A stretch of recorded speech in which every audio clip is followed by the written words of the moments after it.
ನಮಸ್ಕಾರ ಆತ್ಮೀಯರೇ, media house ಕನ್ನಡಗೆ ಸ್ವಾಗತ. ಒಂದು ಕಾಲದಲ್ಲಿ ಕನ್ನಡದ ಜನಪ್ರಿಯ ಸೀರಿಯಲ್ ಮುದ್ದುಲಕ್ಷ್ಮಿಯ ನಟಿ ಅಶ್ವಿನಿಗೆ ಸಿಕ್ಕಾಪಟ್ಟೆ ಡಿಮ್ಯಾಂಡ್ ಇತ್ತು. ಸಣ್ಣ ವಯಸ್ಸಿಗೆ ಬೆಂಗಳೂರಿಗೆ ಬಂದ ಅಶ್ವಿನಿ ಮೊದಲು ಕಾಣಿಸ್ಕೊಂಡಿದ್ದು ನಿರೂಪಕಿಯಾಗಿ, ಬಳಿಕ ಬಣ್ಣದ ಲೋಕಕ್ಕೆ ಕಾಲಿಟ್ಟವರು. ಹಲವು ಸೀರಿಯಲ್ಗಳಲ್ಲಿ ನಟಿಸಿದ್ರು. ಅದರಲ್ಲೂ ಈ ಬಾರಿಯ ಬಿಗ್ ಬಾಸ್ಗೆ ಬಂದ ಮೇಲೆ ಇವರ ನೇಮೋ ಫೇಮೋ ಇನ್ನಷ್ಟು ಹೆಚ್ಚಾಯಿತು. ಬಹಳ ಸಣ್ಣ ವಯಸ್ಸಿಗೆ ಮನೆ ಬಿಟ್ಟು ಬಂದು ಬೆಂಗಳೂರಿಗೆ ಬಂದ ಅಶ್ವಿನಿ ಜೀವನದಲ್ಲಿ ಸಿಕ್ಕಾಪಟ್ಟೆ ಕಷ್ಟ ಅನುಭವಿಸಿದ್ದಾರೆ. ಅವರೇ ಹೇಳ್ಕೊಂಡಿರುವಂತೆ ಎಲ್ರಿಗೂ ಪೋಷಕರಂದ್ರೆ ಪ್ರೀತಿ, ಭಯ ಇರುತ್ತೆ.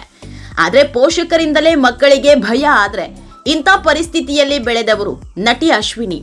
ಹಾಗಾಗಿ ಹೆತ್ತವರನ್ನೇ ಬಿಟ್ಟು ಬೆಂಗಳೂರಿಗೆ ಬರ್ತಾರೆ. ಈ ವಿಷಯವನ್ನ ಹಲವು ಬಾರಿ ಹೇಳಿಕೊಂಡಿದ್ದಾರೆ. ಆದ್ರೆ ಇದೇ ಮೊದಲ ಬಾರಿಗೆ ತಮ್ಮ ಲವ್ ಸ್ಟೋರಿಯನ್ನ ಬಿಚ್ಚಿಟ್ಟಿದ್ದಾರೆ. ಪ್ರೀತಿ ಹೆಸರಲ್ಲಿ ಆದ ಮೋಸದ ಬಗ್ಗೆ ಕಣ್ಣೀರಿಟ್ಟು ಮಾತನಾಡಿದ್ದಾರೆ. ಆತ್ಮೀಯರೇ, ನಟಿ ಅಶ್ವಿನಿ ಹುಟ್ಟಿದ್ದು ಮೈಸೂರಲ್ಲಿ, ಬೆಳೆದಿದ್ದು ಬೆಂಗಳೂರು. ಅಪ್ಪ ಅಮ್ಮ ನಾನು ಅಷ್ಟೇ ಇದ್ವಿ. ಪರಿಸ್ಥಿತಿ ತುಂಬಾ ಕಷ್ಟ ಆಯಿತು.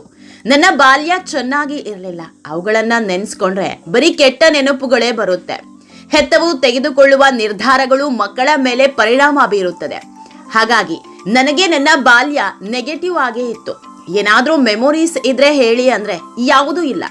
2014ರಲ್ಲಿ ಮನೆಯಲ್ಲಿ ಸ್ವಲ್ಪ ಉಸಿರುಗಟ್ಟಿದ ವಾತಾವರಣ ಆಗಿತ್ತು. ಮೊದಲ ಮಗುವಿಗೆ ಪ್ರೀತಿ ಜಾಸ್ತಿ ಇತ್ತು. ನಾವಿಬ್ರು ಹೆಣ್ಣು ಮಕ್ಕಳು. ಹಣಕಾಸಿನ ಸಮಸ್ಯೆಗಳು ಇತ್ತು. ಜೊತೆಗೆ ಮನೆಯಲ್ಲಿನ ಒಂದಿಷ್ಟು ಕೆಟ್ಟ ಪರಿಸ್ಥಿತಿಗಳು ನನ್ನನ್ನ ಬಿಟ್ಟು ಬಿಡದಂತೆ ಕಾಡ್ತಾ ಇತ್ತು. ನಾನ್ ಸತ್ ಹೋಗ್ತೀನಿ ಅಂತ ಚಿಕ್ಕ ವಯಸ್ಸಲ್ಲೇ ತುಂಬಾ ಸಲ ಹೇಳ್ತಾ ಇದ್ದೆ. ಅದಕ್ಕೂ ಕಾರಣ ಇತ್ತು.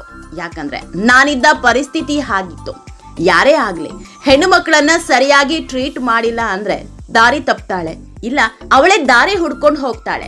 ನಾನು ಜೀವನದಲ್ಲಿ ತುಂಬಾ ನೋವು ಅನುಭವಿಸಿದ್ದೇನೆ. ಇದೇ ಹೊತ್ತಲ್ಲಿ ಒಬ್ಬ ವ್ಯಕ್ತಿ ಮೇಲೆ ಪ್ರೀತಿಯಾಗಿತ್ತು. ಇಬ್ಬರ ಮಧ್ಯೆ ಕಂಫರ್ಟ್ ಝೋನ್ ಆಯ್ತು.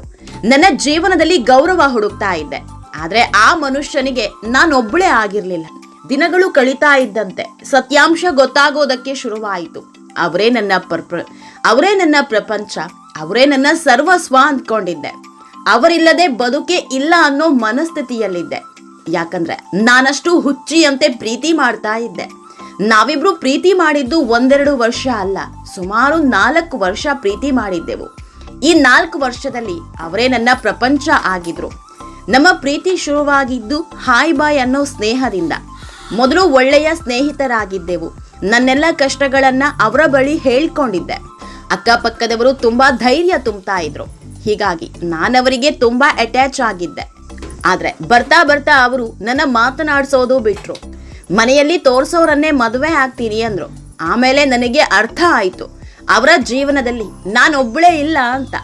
ಅವರು ಮೆಸೇಜ್ ಮಾಡ್ತಾ ಇದ್ದಂತಹ, ಫ್ಲರ್ಟ್ ಮಾಡ್ತಾ ಇದ್ದಂತಹ ಹುಡುಗಿ ನನ್ನ ಕಸಿನ್ ಆಗಿದ್ರು.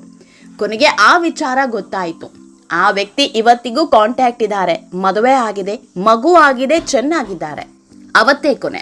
ಮತ್ತೆಂದು ಪ್ರೀತಿ ಅಂತ ಮೋಸ ಹೋಗ್ಲಿಲ್ಲ ಅಂತ ಹೇಳ್ಕೊಂಡಿದ್ದಾರೆ. ಆತ್ಮೀಯರೇ, ನಟಿ ಅಶ್ವಿನಿ ಪಾಲಿಗೆ ಹೆತ್ತವರು ಕೂಡ ವಿಲನ್ ರೀತಿ ಕಾಣ್ತಾ ಇದ್ರು. ಯಾಕಂದ್ರೆ ಅಶ್ವಿನಿ ತಾಯಿ ಸಿಕ್ಕಾಪಟ್ಟೆ ಕುಡಿತದ ಚಟದಲ್ಲಿದ್ರು. ಯಾರು ಏನೇ ಹೇಳಿದ್ರು ಕುಡಿಯೋದನ್ನ ಬಿಡ್ತಾ ಇರ್ಲಿಲ್ಲ. ಪ್ರಾಯಕ್ಕೆ ಬಂದ ಮಕ್ಕಳ ಮುಂದೆ ತಾಯಿ ಕುಡಿದು ಬಂದ್ರೆ ಮಕ್ಕಳಾದವರು ಏನ್ ಮಾಡ್ತಾರೆ ಹೇಳಿ? ಹೀಗಾಗಿ ನನಗೆ ನನ್ನೂರೇ ಬೇಡ ಅಂತ ಬಿಟ್ಟು ಬರ್ತಾರೆ. ಇವತ್ತಿಗೂ ಮನೆಯವರ ಜೊತೆ ಅಷ್ಟಕ್ಕಷ್ಟೇ. ಅಶ್ವಿನಿಯ ಕಷ್ಟದಲ್ಲಿ ನಿಂತವರು ಸ್ನೇಹಿತರು. ಎಲ್ಲಾ ಟೈಮ್ನಲ್ಲೂ ಹೆಗಲಾದವರು ಸ್ನೇಹಿತರು.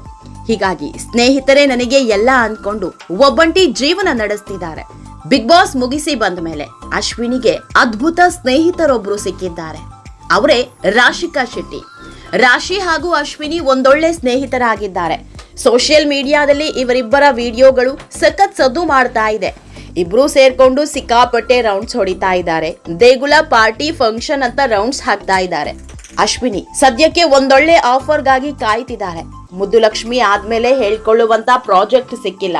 ಹೀಗಾಗಿ ಈಗಲಾದ್ರೂ ಒಂದೊಳ್ಳೆ ಅವಕಾಶ ಇವರ ಪಾಲಿಗೆ ಹುಡುಕಿ ಬರಲಿ ಅನ್ನೋದಷ್ಟೇ ಎಲ್ಲರ ಆಶಯ. ಆತ್ಮೀಯರೇ, ಈ ವಿಡಿಯೋ ನಿಮಗೆ ಇಷ್ಟವಾದಲ್ಲಿ ಲೈಕ್ ಮಾಡಿ, ಶೇರ್ ಮಾಡಿ, ಕಾಮೆಂಟ್ ಮಾಡಿ. ಇನ್ನೂ ನಮ್ಮ ಚಾನೆಲ್ನ ಸಬ್ಸ್ಕ್ರೈಬ್ ಮಾಡಿಲ್ಲ ಅಂದ್ರೆ ಮಿಸ್ ಮಾಡಬೇಡಿ, ಈಗಲೇ ಸಬ್ಸ್ಕ್ರೈಬ್ ಮಾಡಿ.